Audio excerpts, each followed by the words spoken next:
할렐루야. 오늘 하루도 하나님의 은혜와 사랑 가운데 기쁘고 감사하게 살아가신 하루가 되시기를 바랍니다. 다 같이 사도신경으로 신앙 고백 같이 하심으로 새벽 예배 하나님 앞에 같이 드리십니다. 전능하사 천지를 만드신 하나님 아버지를 내가 믿사오며 그 외아들 우리 주 예수 그리스도를 믿사오니 이는 성령으로 잉태하사 동정녀 마리아에게 나시고 본디오 빌라도에게 고난을 받으사 십자가에 못 박혀 죽으시고 장사한 지 사흘 만에 죽은 자 가운데서 다시 살아나시며 하늘 오르사 전능하신 하나님 우편에 앉아 계시다가 저리로서 산 자와 죽은 자를 심판하러 오시리라. 성령을 믿사오며 거룩한 공회와 성도가 서로 교통하는 것과 죄를 사하여 주시는 것과 몸이 다시 사는 것과 영원히 사는 것을 믿사옵나이다. 아멘. 할렐루야. 오늘 함께 보실 하나님의 말씀은 요한계시록 22장 18절에서 19절 말씀입니다. 계시록 22장 18절 19절 두 절 말씀을 제가 봉독해 드립니다. 내가 이 두루마리의 예언의 말씀을 듣는 모든 사람에게 증언하노니 만일 누구든지 이것들 외에 더하면 하나님이 이 두루마리에 기록된 재앙들을 그에게 더하실 것이요 만일 누구든지 이 두루마리의 예언의 말씀에서 제하여 버리면 하나님이 이 두루마리에 기록된 생명나무와 및 거룩한 성에 참여함을 제하여 버리시리라. 아멘. 마지막 경고의 말씀이 들어 있습니다. 이 경고의 말씀은 계시록에 전해준 말씀에 더하고 빼는 일이 있어서는 안 된다고 하는 그런 경고의 말씀이지요. 이 경고의 말씀을 우리가 읽을 때 그리고 해석할 때 주의할 것들이 있습니다. 그것은 뭐냐면 이 말씀은 문자 그대로 해석을 해서는 안 된다고 하는 것이지요. 본문에서 말씀하시는 빼고 더하는 행위는 계시록의 말씀에 단어의 하나하나, 글자 하나하나와 관련지어서 해석해서는 안 된다고 하는 그런 말씀입니다. 그 축자 영감설이라고 하는 말이 있는데 글자 한자 한자의 의미가 있기 때문에 절대로 그걸 함부로 해서는 안 된다 그런 의미를 가지고 있지만 글자 한자 한자를 중요하게 생각하는 그 축자설에 대한 이야기들이 있죠. 그런데 사실 성경 사본, 이 계시록 사본도 예외는 아닙니다만은 그 성경들을 필사했던 오래가지 못하기 때문에 필사했던 그 사본들은 좋지 않은 상태, 그 보존하기가 상당히 좋지 않은 그런 상태에 있었고 그렇기 때문에 상한 부분도 많고 읽기 어려운 부분도 많아서 실제로 그 단어 처음 원문의 단어 배열이 어떻게 되어 있는지를 잘 알지 못하는 경우도 있습니다. 그렇기 때문에 한자 한자에 대한 그것을 제하여 버리고 더하고 하는 것에 대한 한자 한자에 대한 얘기가 아니라 전체적인 내용, 계시록이 내포하고 있는 진리를 바꾸거나 방해하거나 삐뚤어지게 해서는 안 된다는 의미로 우리가 그렇게 받아들여야 한다 하는 말씀입니다. 이것은 바울이 말씀했던 갈라디아서 1장 8절 9절에 있는 말씀처럼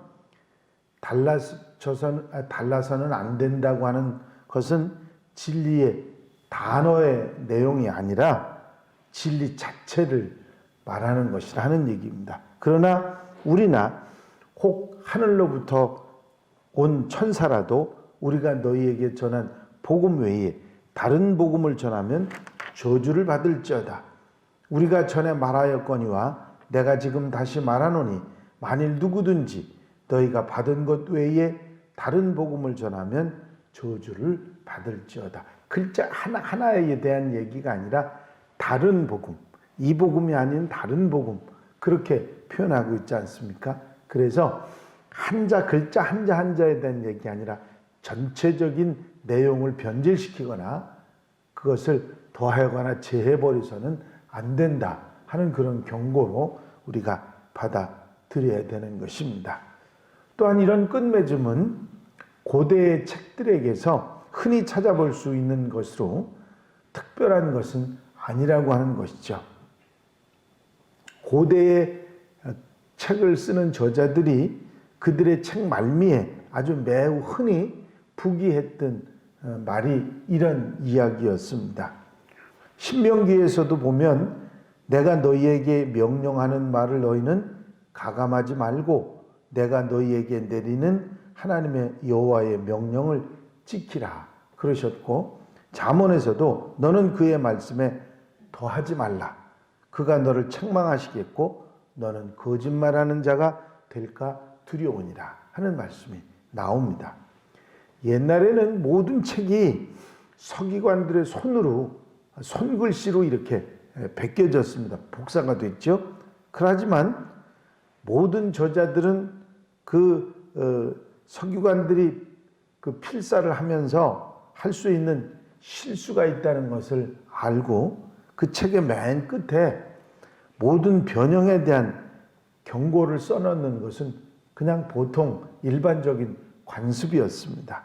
이 요한의 경고도 그런 보통의 관습으로 이해하고 받아들이는 것이 좋다 그런 얘기입니다. 이 구절을 축자영감설의 논쟁으로 사용한다고 하는 것은 아무리 의도가 좋아도 잘못된 것입니다. 우선 이 경고는 이 책의 교훈을 의식적으로 삐뚤어지게 하는 데 대한 것이고, 다음으로 요한은 단지 옛 저자들이 정상적으로 하던 말들을 상투적으로 하고 있다 그렇게 생각하시면 되겠습니다. 물론 어떤 경우에 있어서도 계시록의 올바른 진의가 잘못 왜곡되는 것은 이 경고가 합당하다 하는 것을 우리가 생각해야 할 것입니다. 또 더하거나 빼지 못하는 것은 성경의 완전성을 우리에게 보여주시는 그런 것이기도 합니다. 여기에 어떤 내용을 더할 수도 없고 뺄 수도 없다고 하는 것이죠. 이 성경의 내용은 이것으로 부족함이 없다 하는 완전성을 보여주는 것입니다.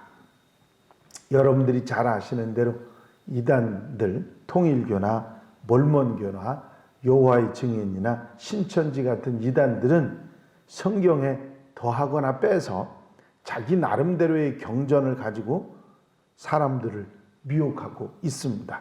이는 하나님 계시의 완전성을 무시하거나 파괴하는 행위죠. 또 말씀을 주신 하나님의 권위를 모욕하는 일이기도 합니다. 하나님의 말씀을 빼고 더하는 것은 에덴 동산에서 사탄이 했던 일입니다. 말씀을 더하고 빼는 것으로 사람을 미혹하고 넘어뜨렸던 것이죠. 오늘날 이단들이 아주 상투적으로 흔하게 하는 짓입니다. 마지막 시대 주님의 재림을 준비하면서 가장 신경 써야 할 것은 말씀을 믿고 그대로 행하고 사는 일입니다. 순수한 말씀 중심의 신앙이야말로 주님의 거룩한 신부인 교회, 하나님의 백성들이 반드시 붙잡아야 될 그런 자세이고 사탄이 가장 두려워하는 것입니다. 영적 전쟁이 극심해지면 극심해질수록 우리는 바른 복음, 원색적인 복음을 믿고 나누고 따라가는 그런 하나님의 백성들이 되어야 될 것입니다. 두 기독교인 신자가 같은 좌석에 앉아서 기차 여행을 하고 있었습니다. 점심시간이 되자 그 중에 한 사람이 도시락을 꺼내가지고는 두 개의 샌드위치 중에 하나를 우적우적 먹기 시작했습니다. 다른 한 사람은 점심을 준비하지 못해가지고 그의 동료가 샌드위치 한 개를 재빨리 해치우고 그리고도 커다란 병에 든 우유를 마시는 그 모습을 배고픈 눈길로 쳐다보고 있었습니다. 그리고 나니까 그 한 개의 샌드위치를 먼저 먹고 난 그 친구가 두 번째 샌드위치를 먹기 시작했습니다. 배고픈 사람 앞에서 너무하는 일이 됐습니다. 그래서 이 사람이 점잖게 이런 말을 했습니다. 나는 최근에 주님의 계명에 조용히 사로잡힌 적이 있는데 당신은 내 이웃을 내 몸과 같이 사랑하라는 말씀을 아십니까? 하고 일침을 가했습니다. 그랬더니 그 열심히 먹던 사람이 거참 좋은 말씀입니다 하면서 이런 응수를 했어요. 나는 또 다른 성경 말씀을 알고 있는데 내 이웃의 것을 탐내지 말라 하는 말씀입니다. 그렇게 대답을 했다고 합니다.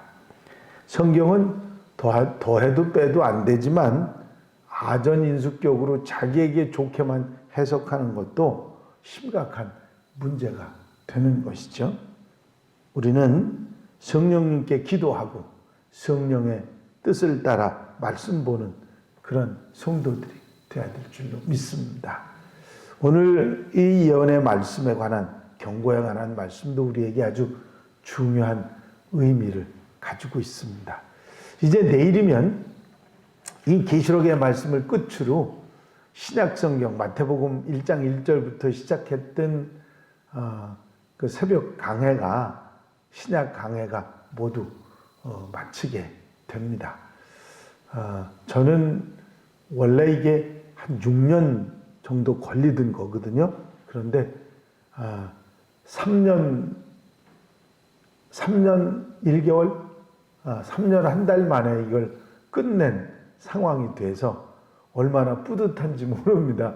3년 그 1개월 만에 끝냈다고 하는 거는 이런 말을 하는 겁니다. 제가 밖에 나가는 일이 거의 없었다.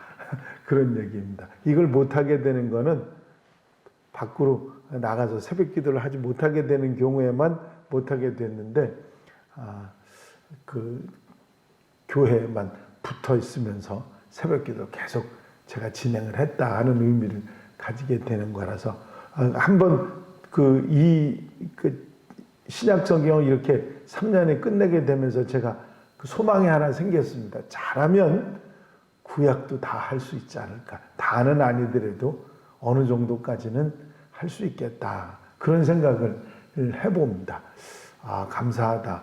또 이런 기회를 하나님 내게 주셨다 하는 것이 얼마나 감사하게 생각되는지 모릅니다. 내일 또 이 계시록의 마무리를 잘 하면서 신약 성경을 처음부터 끝까지 다 한번 훑어보면서 말씀을 되새김질할 수 있었다고 하는 사실이 참 감사하게 받아들여지는 우리 성도들이 되시기를 바랍니다. 기도드리십니다. 사랑과 은행할 영우시 많으신 아버지 하나님, 하나님의 말씀을 상고하고 묵상하고 그 말씀을 따라 사는 생활을 지속하기 위한 새벽 기도의 말씀들을 계속 우리에게 이끌어 주시는 종을 감사를 드립니다.